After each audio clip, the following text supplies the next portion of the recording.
Nos últimos 3 anos, o jornalismo comunitário vem ganhando espaço na grande mídia. Esse gênero de jornalismo, que por muito tempo foi esquecido, agora tem maior importância. Com a ideia de que ninguém conhece melhor a região do que o próprio morador, a Folha de São Paulo e a Rede Globo investiram nesse gênero que é feito por pessoas da comunidade. O Imprensa e Debate de hoje vai abordar o papel do jornalismo comunitário na grande mídia e quais são as condições de trabalho nesse segmento.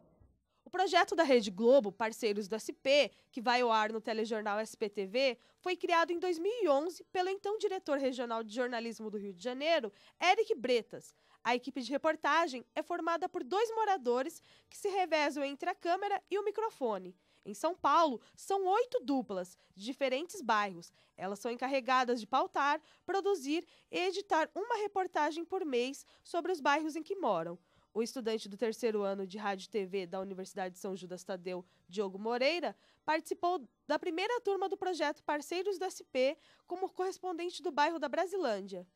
Isso me deu vazão para poder conhecer muita gente, entrar na vida de muitas pessoas e dei voz para elas. Eu fui um porta-voz da comunidade numa emissora enorme que é a Rede Globo. O jornalismo comunitário é uma forma de você ter expressão e voz de segmentos da sociedade que geralmente não são muito observados pelas grandes mídias. O Blog Mural foi um projeto criado em 2010 pelo jornalista da BBC Brasil, Bruno Garces. A intenção era dar voz à periferia, mostrar um olhar diferenciado feito por quem vive a realidade do local. O Blog Mural fica hospedado na página do jornal Folha de São Paulo na internet. É atualizado no mínimo uma vez por dia com posts de textos, vídeos e fotos, feitos exclusivamente pelos muralistas do blog. A jornalista Cíntia Gomes é correspondente do Mural desde a primeira turma de 2010. Hoje faz pós-graduação em comunicação e mídia e seu objeto de estudos é o próprio mural. Como foram as oficinas com o Bruno Garcês? As oficinas eram bem bacanas. Elas foram curtas, foram 2 finais de semana, no sábado e no domingo, porém era intenso, era um período integral, a gente ficava, acho que era das 10 às 18, não me recordo bem, mas era o dia todo. E a gente tinha uma rotina, iniciava o dia lendo jornais e a gente verificava o que tinha falado, o que falava naquele jornal sobre o nosso bairro. Para falar sobre os aspectos do jornalismo comunitário, recebemos o representante do Blog Mural, Rafael Carneiro da Cunha. Rafael participa do projeto da Folha de São Paulo desde a 2ª turma, formada em 2010, e hoje é responsável por revisar os textos enviados pelos correspondentes. Olá, Rafael. Olá. Também contamos com a presença de André Freire, que é secretário do Sindicato dos Jornalistas de São Paulo. Representando o órgão sindical, André vai falar sobre a regulamentação das condições de trabalho deste segmento jornalístico. Olá, André. André, para a gente começar então a discussão sobre o tema, qual é o papel do jornalista comunitário? Olha, eu não identifico o jornalista por adjetivos, né? Eu acho que o jornalista, ele é jornalista, né? É uma profissão, são pessoas que têm uma profissão, né, que são remuneradas para isso, que frequentam faculdade, que têm técnicas de observação da realidade, da sociedade, né, estão aptas a traduzir as realidades que se apresentam como notícia, como noticiário, né, transmitir para maior número possível de pessoas, transformar questões particulares em um fato de entendimento coletivo. Então, é o jornalista, né, esse é o jornalista. O comunitário, eu presumo que seja um jornalista que esteja trabalhando junto com a sociedade nas suas instâncias, né, sociais, nos bairros, na periferia, ou pode ser também no Morumbi, pode ser também no Brooklyn, pode ser em Higienópolis, né? Eu acho que a comunidade, o conjunto da cidade é pluralista, né?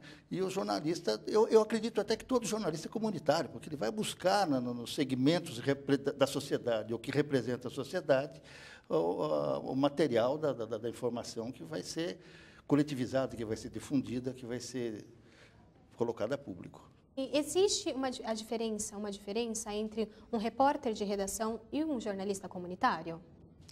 Pois é, eu não sei fazer essa diferença, né? Eu acho que o jornalista, ele é o jornalista, né? Ele está pronto, ele sai, por exemplo, da faculdade São Judas Tadeu, né? Que forma pessoas com capacidade técnica, conhecimento, né? E competência para observar as coisas e trabalhar junto a todos eles. Pode ser na área do esporte, pode ser na cidade, observando a cidade, observando as representações políticas, né? Quer dizer, então, eu não sei distinguir esse jornalista comunitário, o que seria um jornalista comunitário. Eu conheço o jornalista, né? O jornalista que é um profissional que trabalha para informar. Ele está habilitado para informar. E essa habilitação inclui ele ter conhecimento técnico para isso e uma série de outras questões e outras questões deontológicas da profissão, né, que ele é obrigado a respeitar, como a ética, por exemplo, né, uma observação da neutralidade, da capacidade de não ser tendencioso, né, para que a sociedade possa ser bem informada a partir do seu trabalho, né. Rafael, qual a orientação dada para os correspondentes com relação à pauta e à abordagem de um tipo de cobertura? Bom, a gente, lá no Mural, a gente procura não trazer tanta violência. Falar da violência no Mural, lógico, da periferia de São Paulo, a gente procura não abordar a violência, até porque quando as comunidades, esses bairros periféricos de São Paulo saem na grande imprensa, eles saem por causa de um crime, enfim, sempre por um lado negativo. A gente é livre para elaborar pautas, a gente faz uma reunião mensal e a gente sempre discute qual que é o melhor viés para aquela pauta, pensando do jeito comunitário. Então, a gente, no caso, falar de ONGs, por exemplo, que são, vamos dizer, do centro expandido e que fazem algum trabalho na periferia, a gente pensa duas vezes antes de falar sobre isso. A gente dá mais destaque para aquele grupo que nasceu ali no bairro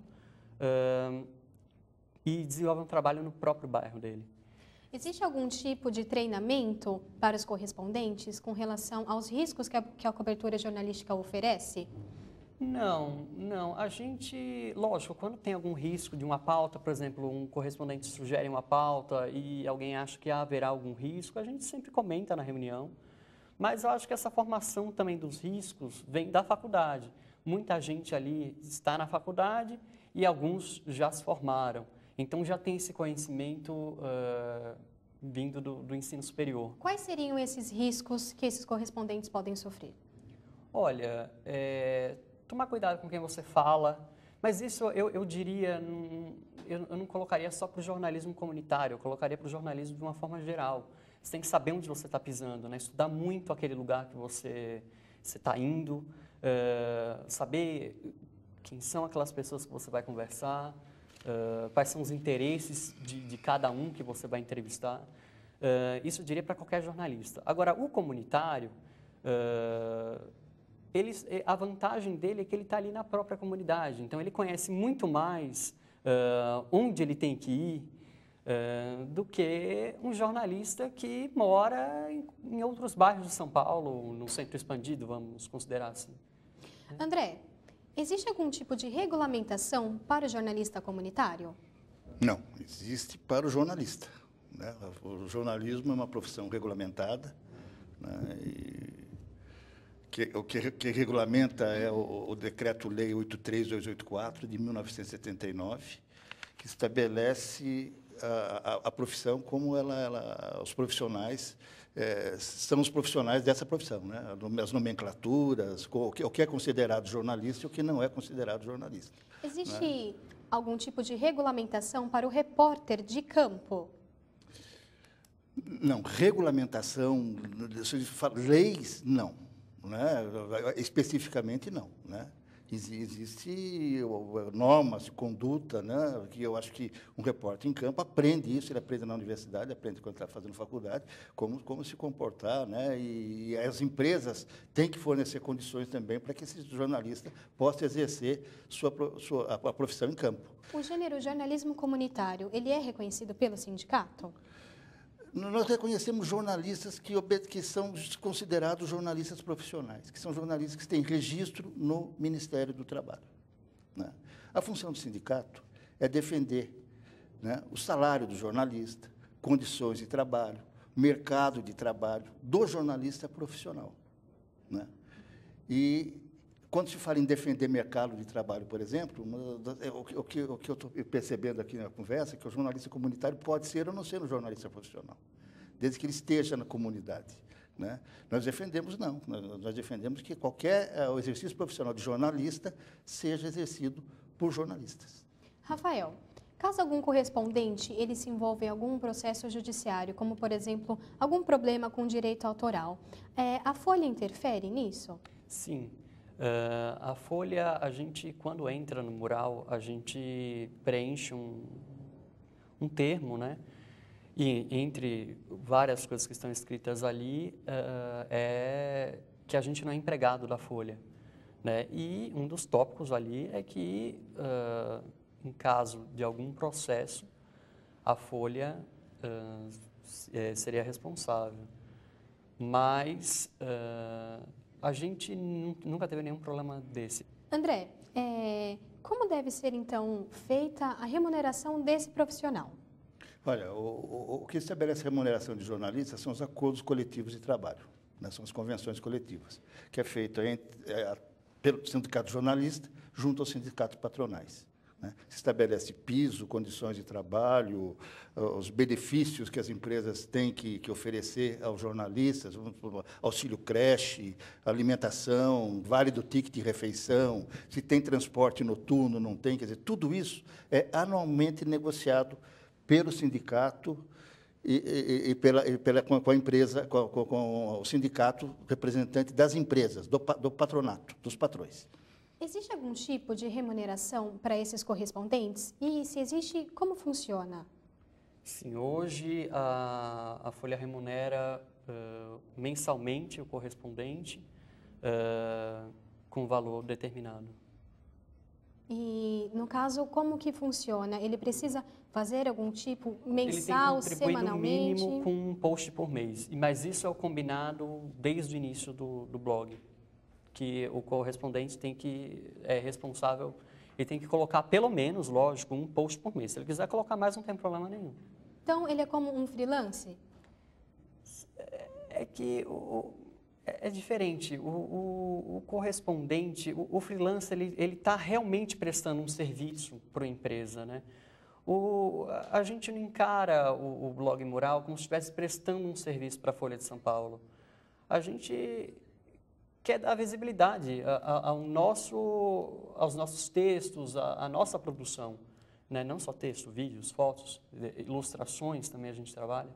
Então, a gente não se considera freelancer, não, de jeito nenhum. André, nesse caso, a gente pode considerar isso como um freelancer? Não.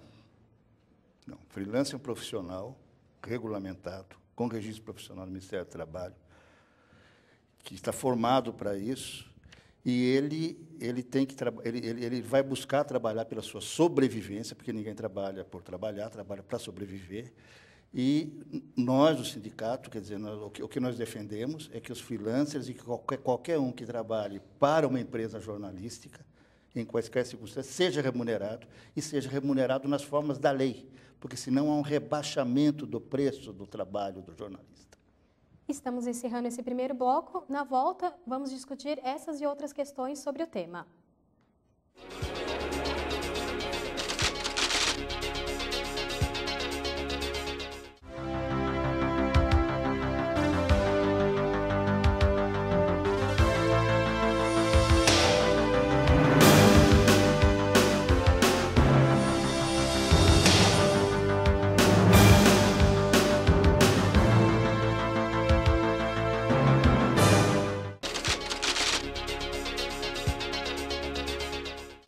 de volta com Imprensa e Debate, que hoje aborda o jornalismo comunitário.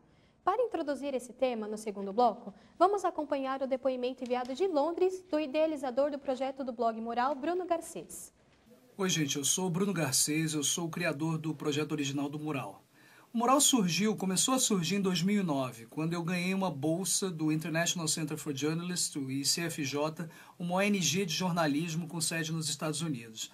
Nessa ocasião, eu ainda era correspondente da BBC Brasil em Washington e pedi uma licença do meu cargo em Londres, para onde eu retornaria, para realizar esse projeto. A ideia foi criar uma rede de correspondentes comunitários, como eu chamei, da periferia de São Paulo. E a ideia foi centrar isso em São Paulo porque não havia nada muito semelhante a isso. Como um grande veículo tem correspondentes em Nova York, em Paris, em Londres, ter correspondentes espalhados por diferentes bairros.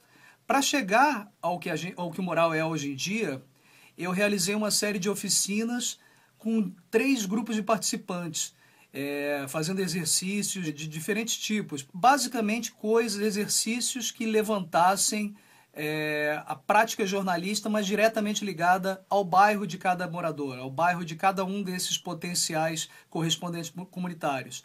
Em princípio, o Mural era meramente um blog de WordPress, com um alcance bem mais limitado. A gente começou a divulgar nosso conteúdo pelas redes sociais e depois disso, após muito esforço, batendo na porta de vários veículos de comunicação, eu consegui fechar uma parceria com a Folha de São Paulo, que graças a Deus foi muito proveitosa e a gente está indo para o nosso 3º ano dessa parceria.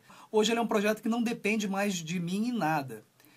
O Mural adquiriu uma vida própria e são os próprios participantes que se tornaram os editores do Mural. E a gente está completando 3 anos, eu espero que a gente consiga completar muitos anos mais, trazendo para a grande mídia, trazendo para um público maior o que acontece na periferia de São Paulo, mas que acaba escapando ao olhar da grande mídia. Na opinião de vocês, o que a cobertura feita por um morador pode ajudar no processo de apuração? Olha, eu acho que um morador daquele local, ele não traz um olhar, muitas vezes, preconceituoso, por mais que uma pessoa de outro bairro não queira ser preconceituoso, ela traz um olhar desconhecido. Né? Se eu for cobrir, por exemplo, o Sarau da Cooperifa, vamos dar um exemplo claro, o Sarau da Cooperifa, se eu for cobrir, eu vou com o olhar de um jornalista comum, né? Eu não sou daquele lugar, eu vou com aquilo que eu aprendi na faculdade, com aquilo que eu já tive de experiência em trabalhos anteriores, enfim. Uma pessoa ali de Piraporinha, ela tem um olhar da comunidade, ela tem um olhar próprio. E o texto, é nítido isso, quando o texto ele vem de uma pessoa que escreveu da comunidade. Não que ela está sendo parcial, não é isso. A imparcialidade continua, a gente tenta buscar essa imparcialidade, mas, da informação, né? Mas é diferente. André? Pois é, eu vou pegar o outro lado, né? Uma pessoa que está ligada a um ambiente, ele tem um distanciamento suficiente para observar com uma lente grande angular esse cenário todo para poder discernir, ou ele vai estar envolvido, vai ser parte daquele ambiente e vai produzir uma informação comprometida com a sua vivência, que naturalmente não é isenta ali dentro, né? Outro dia estava vendo um documentário na TV Cultura, com índios filmando a própria tribo, estava filmando uma daquelas festas, né, da tribo, né? Não me lembro exatamente qual festa que era uma festa, alguma coisa lá que eles faziam, e os índios estavam filmando e eles estavam vendo a própria manifestação cultural deles. Quer dizer, não existe um olhar mais comprometido com aquilo do que o olhar daquele índio, né? E isso pode ser interessante na medida em que é um produto cultural que está saindo dali. Né? É um produto cultural. Quando esse produto cultural não é um produto cultural, quer dizer, a informação é um produto cultural, claro, não vou dizer que não, mas não é um produto cultural no sentido artístico, uma visão estética daquela realidade, né? Mas vai buscar definir os fatos, né? Analisar os fatos que estão ocorrendo para passar para outros, virar informação para o julgamento, um julgamento consciente, racional do espectador que vai ver aquilo, né? eu temo que essa pessoa não esteja habilitada a ter o distanciamento necessário, que o jornalista tem que aprender a ter, ele tem que chegar em qualquer lugar, ele tem que saber, ele tem técnica para enxergar isso aí. Ele vai dar informação porque ele tem técnica, por isso ele estudou, para ter essa técnica. André, vale lembrar que nenhum jornalista é totalmente imparcial, né? O que a gente fala, o que eu falo, é que a pessoa ali dentro da comunidade ela tem muito mais conhecimento, muito mais propriedade do que ela está falando. Rafael, vocês seguem, vocês que eu digo, os correspondentes, vocês seguem o manual da Folha? Sim, sim. E isso, logo quando a gente entrou no mural, foi distribuído para todo mundo. A gente segue a padronização da Folha, sim. Os princípios editoriais, então, dos correspondentes são os mesmos dos repórteres da redação? Sim, sempre. Okay. Até porque a gente também tem essa ponte, né, com a redação. Então, muitas vezes, quando o texto vai para a redação, eu que sou revisor, eu estou bem atento ao manual da Folha, mas se o texto vai para a redação, se alguém se interessar lá dentro, por exemplo, do caderno de cotidiano, vai precisar fazer pouquíssimas alterações, porque está já de acordo com as normas da Folha. Rafael, para você ser correspondente comunitário, não é obrigatório ter um diploma de jornalismo. Você acha que isso atrapalha ou não? De maneira alguma. Hoje, a gente não precisa, né, de ter um jornalista ali na comunidade para fazer jornalismo, né? A partir do momento que você tem uma câmera na mão, você consegue filmar coisas que uma televisão não consegue, muitas vezes, não acha aquilo que a pessoa da comunidade acha. Escreve um texto, fotografa. Então, assim, a gente tem experiências de pessoas lá no mural que não são jornalistas formados e nem estão estudando jornalismo, são de outra área. A maioria é jornalista ou está formado, mas a gente tem experiências e muito boas até. André, como o sindicato vê essa questão da não obrigatoriedade do diploma de jornalismo? Com muita preocupação, porque serve para uma série de coisas. Inclusive, né, o jornalista é comunitário, ele está ligado à comunidade, mas o manual é da Folha de São Paulo. E se recebe um cachê, não é o piso salarial do jornalista, nem sequer o piso salarial do jornalista, por 5 horas de trabalho. Ele não tem nenhuma regulamentação. Ele ocupa o espaço de profissionais que se formaram para isso e investiram dinheiro, tempo, vontade e vida para ser jornalista. Tem uma relação próxima e que pode ser comprometida com a comunidade. Pensa que está fazendo jornalismo no instante. Na verdade, eu acho que o jornalista comunitário é uma grande fonte. Ele serviria para ser fonte, não ser o jornalista. Ele é uma fonte. Se ele tem essa participação dentro da comunidade, esse conhecimento, ele é uma grande fonte, ele é um grande guia para um jornalista fazer o trabalho com o distanciamento que o jornalismo requer. Né? Mesmo que o jornalista, eu também não acredito que exista 100% um jornalista que seja isento, ele é uma pedra de isenção. Isso, eu acho meio complicado que realmente se falar no limite dessa isenção quase que santa, né? O camarada é um santo, ele não vai nem para lá nem para cá, ele tem a formação dele, tem o processo de vida dele que pode influir um pouco, mas influirá muito mais e será muito menos garantia para o leitor, para o espectador, do que ele garante muito mais a informação com mais limpeza do que uma pessoa que não tem um código de ética, não sabe o que é um lado, o que é o outro, e faz a coisa. Né? E pode fazer interessante. Eu não digo que uma câmera na mão de uma pessoa, uma câmera na mão de qualquer cidadão é interessante, qualquer olhar é interessante. Para isso virar notícia, para virar informação, que tem um outro caráter, o caráter de formação da consciência coletiva, é outro papo. André, só uma coisinha. Vale ressaltar que hoje as grandes redações não contratam só jornalistas formados, né? Eu estou falando de grandes redações, não estou falando de pequenas redações. Agora, falar em cachê, eu não usaria essa palavra. Não acho que é a palavra mais adequada. Com relação à fonte, eu acho que o jornalista comunitário é fonte, sim.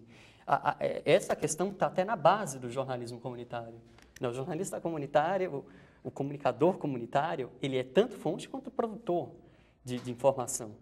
Né? E a questão de seguir o manual da Folha simplesmente porque a gente está dentro do veículo. O nosso texto está sendo publicado no site do jornal. Então, não dá para você aceitar como um diretor ali online, Rafael, um editor online, não dá para você receber um texto com uma série de se você me dissesse que diferenças. vocês estão produzindo matérias, e seja de qualquer nível, comunicação, fazendo comunicação, pessoas, a comunidade se filmando, se fotografando, escrevendo um sobre o outro, e isso caísse num ambiente, numa situação de comunicação não comercial, que houvesse liberdade, que houvesse uma discussão sobre... Porque eu duvido que a Folha de São Paulo não faça um filtro. Eu duvido que os grandes veículos de comunicação não façam um filtro. Eles filtram o que um jornalista formado faz, é filtrado. Rafael, eles trabalham, os correspondentes, eles trabalham o mesmo tanto de horas ou é como se fosse uma colaboração? Não, aí é que está. Por isso que não são 8 horas diárias, não são 5 horas diárias que a pessoa fica no mural. Depende muito da reportagem que você vai fazer, e não tem isso. É realmente ali, é uma colaboração com o intuito, o objetivo principal de todo mundo ali é mostrar a sua comunidade. Graças a Deus a gente tem um veículo de grande porte, como a Folha, para dar visibilidade, como vitrine para isso. E volto, eu bato sempre no martelo, na mesma tecla. Jamais bairros, por exemplo, como Jova Rural, sairiam na Folha, sairiam na TV Globo, sairiam no Estadão, porque não interessa, né? Não interessa até pelo filtro do próprio jornal, né? Então, assim, o mural é uma forma de você dar visibilidade a essas pessoas que também são cidadãos paulistanos e que não se veem. Se pegar um jornal, que foi até uma atividade que o Bruno fez no início das oficinas, pegar o jornal e ver o que está falando da sua comunidade. A única comunidade, eu lembro na época, que estava sendo retratada no jornal era Itaquera, por conta da Copa do Mundo. E aí o pessoal comentou, minha comunidade só sai no jornal quando tem chacina, quando tem alguma violência. E não é isso, as comunidades têm muito mais do que isso, né? A violência é uma coisinha ali, sabe? Que muitas vezes as histórias, os bons personagens, que o jornalismo, eu acho que o jornalismo tem que ir em busca desses bons personagens, eles também estão nos bairros da periferia e que muitas vezes não aparecem na grande mídia. O Imprensa e Debate de hoje falou sobre jornalismo comunitário. Agradeço a presença de Rafael Carneiro da Cunha e André Freire. Obrigada pela audiência e até o próximo programa.